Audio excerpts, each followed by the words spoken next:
What's up, YouTube and Instagram? It's your man. Follow and check and like and subscribe to my YouTube channel. And if you would, you follow me on Instagram at 78 Big D Flow. You follow me, I'll follow you back. Somebody at my job was just talking about relationships, and they say, you did everything for this person. I'm this person, really, you just built this person up. This person really didn't have too much when you met her. You motivated her, you got her to where she is, and then one day she claimed she was unhappy and she just left. I said, the first time I'm asking, like, well, who cheated on who? He's like, well, it wasn't no cheating. He said lately, he said it's been, he said she came and said she was unhappy. I'm like, but shit, everybody be unhappy in relationships. So I'm trying, of course, there's two sides to every story. I don't really know. But he said, he said he don't understand that, So he said, he said he met her. He want to be in a relationship with her. And I said, yeah, exactly. I said, let me explain my opinion on the reason why I think a lot of women lose interest or they go on to the next relationships when you bring them up. If you bring them up and when you help them out their dreams and ambitions and goals, right? This is the way I defined it, right? Because at the end of the day, though, right, she was single before she met you. And I don't care what no women say. I get tired of women always talking about that, they could be in a relationship if they wanted to. Well, before you met me or met the other person, then why weren't you in a relationship? I chose you, you chose me, we get along. Now all of a sudden, a couple years later, you fucking unhappy and you leave. I said, well, go on, let her leave, though.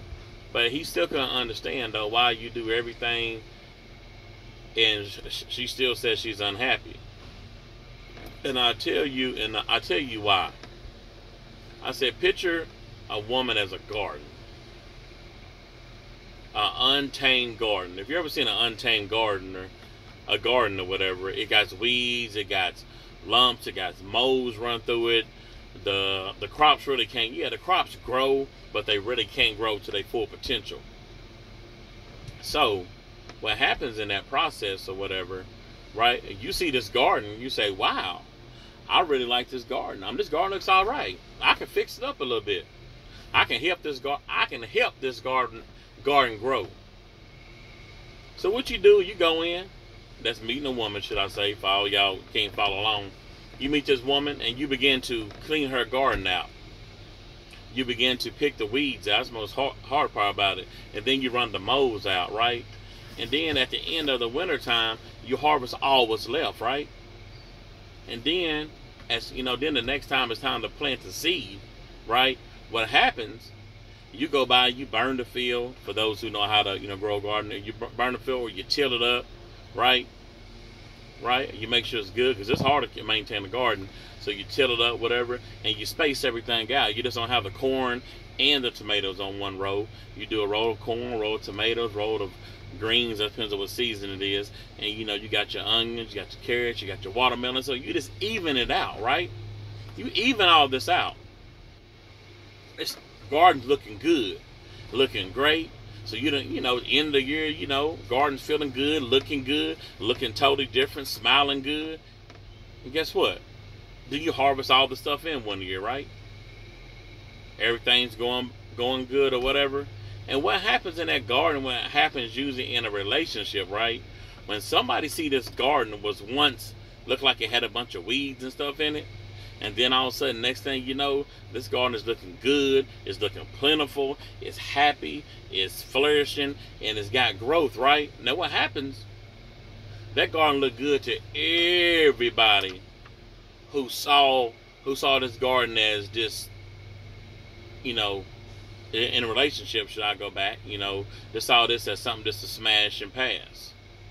They didn't see the garden for what it's worth, but you saw this garden for what it's worth. And you took the time to fix this garden up. And then, out the blue or whatever, you got everybody wants this, wants some of this garden. They want to know what you done. So you done did all the hard work getting this garden flourished and growing or whatever, right? And one day, you thinking everything is good, you thinking everything is fine, and then one day you come home or you come to your garden and nothing's there. It ain't even season to harvest anything in, but instead of seasoning everything in October and November, they took it in July, August. And that's how relationships are.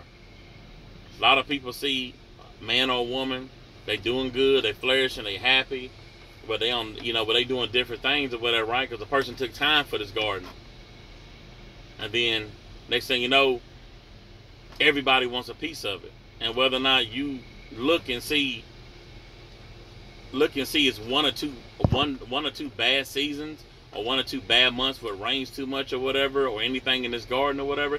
In relationship, you're gonna have your couple of bad months. Is it worth letting somebody come in to harvest all the crops or whatever, and then you have to restart all back over again?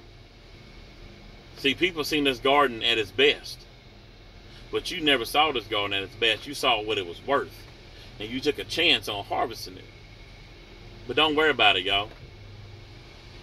Wait till next season coming around. Maybe the season after that. You're going to find a garden that's already harvesting and flourishing, and you don't have to do nothing. They're going to give you fruits from the garden. You don't have to plant your own seeds in this garden just to have somebody come and steal it. Like and subscribe. Talk to you later.